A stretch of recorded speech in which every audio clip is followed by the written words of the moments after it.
When I was 18 years old, I walked in the gym at Seagram Stadium to check in for my first training camp as a Laurier Golden Hawk in a room full of Kevin Cadiles, Tony Bretneys, and Rohan Thompsons. I was generously to myself a skinny dweeb of a teenager, surrounded by grown men with beards and thick necks. Even my new D-line coach was walking around with a mustache that looked like he tied people to train tracks for fun. And this was scary. This was real scary. I sat in my locker across from Brandon Cax and beside David Montoya, and we looked at each other and we wondered how the hell we're going to get through this, how the hell we're going to survive this, never mind compete with these guys. But we did. We survived. We got better. We worked. We grew our own beards. We grew our own thick necks. And eventually we played some half-decent football. It's been almost 16 years since last I stepped on the football field as a Laurier Golden Hawk. I've stopped playing, and maybe 16 years is the time when you start to think, maybe I don't have that one more year in me. I don't know that I got one more year in me. It's really recent, but like I think I got one block left. If I had to, I could block you once. So I've lived nearly as much time after Laurier as I did before. All told, my time at Laurier was a pretty short window of my life. I played ball for a couple of years, and since that, I've spent almost triple that time just reliving the glory days. So to stand here in front of you, to be honored for something like this, if I'm being honest, it sometimes feels kind of silly. Being honored for playing a game half a lifetime ago, I can't wonder sometimes if we make too much of a big deal about being 20-somethings who are half decent at something. Maybe it's silly to hang on to these glory days so tightly when they're so far gone. Don't get me wrong. It's not like I forget about them.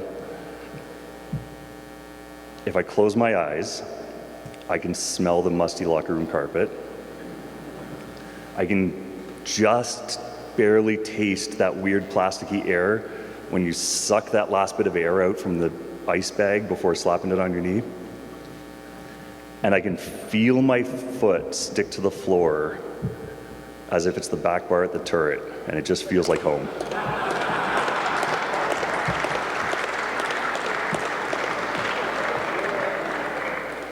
But it's not just these flashes of sense memory. I did manage to learn a few things along the way. In my second training camp, midway through, I'd gone through my time as a pure practice roster player, just getting my head caved in by starters. And now it was my time. And Clark Eady wasn't going to wait around for me to pack it in and go home. He was going to head me off at the pass. He pulled me aside. He told me that he could tell I was working hard and I was really trying, and that in no uncertain terms it wasn't good enough. He told me that what I was doing was just not going to get me on the field come to game day, and that if that's where I want to be, I had to do more. But more than that, he told me that I really needed to pour myself out and not shy away from it, that I couldn't live in a state of being afraid of failing, and I had to just be brave enough to go ahead and fail if that's what happened. Otherwise, it's never going to happen. I learned from Coach Beck to sacrifice for someone else, to sync double teams so linebackers can run around and make their plays and count all their stats, Rohan. I learned from Coach Breckles to go ahead and own your mistakes before somebody else calls you out on them. Current players, wherever you are, here's the big tip. You go into film and you up.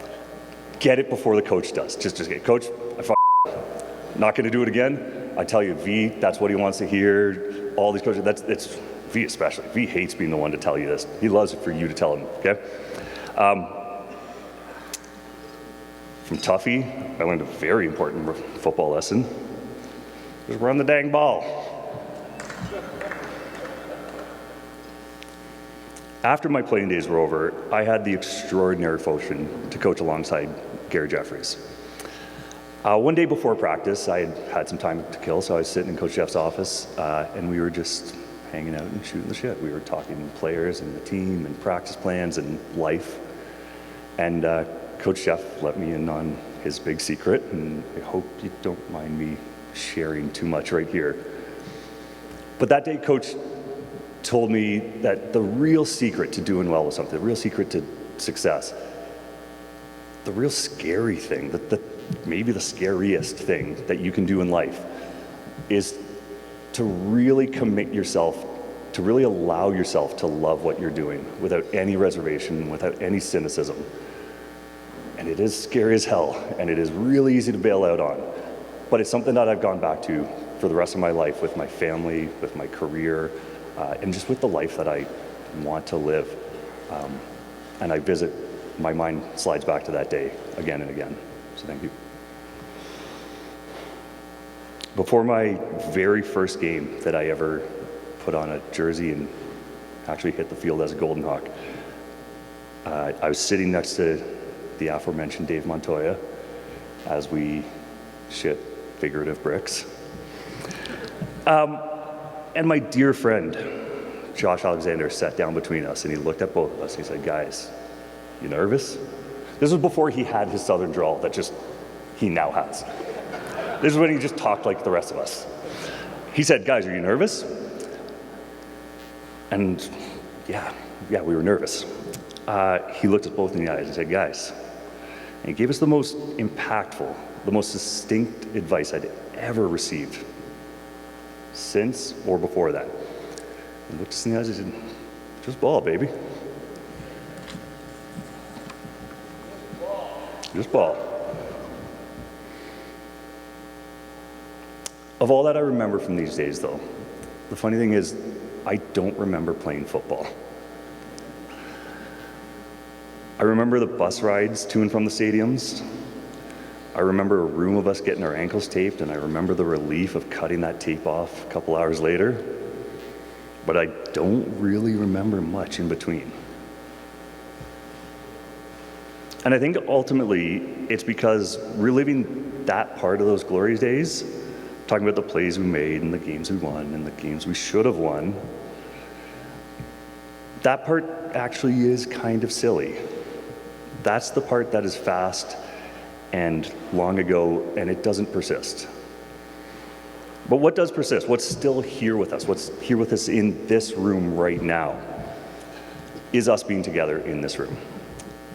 We get to share evenings like this with each other. We get to share this with teammates and with friends and with people we consider family.